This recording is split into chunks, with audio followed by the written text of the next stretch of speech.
Hello and welcome to today's tutorial. In this video, I'll show you how to easily change the color of any folder in your Google Drive using the mobile app. This simple trick can help you organize your files visually and save time. So let's get started and make your folders stand out.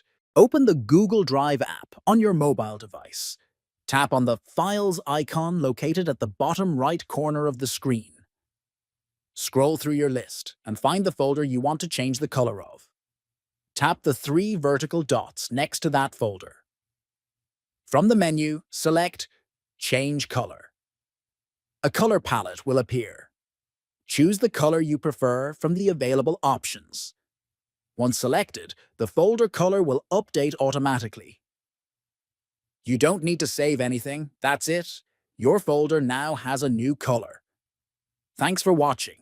Now you know how to personalize your folders in Google Drive using just your phone. Don't forget to subscribe for more easy tech tutorials and helpful tips every week.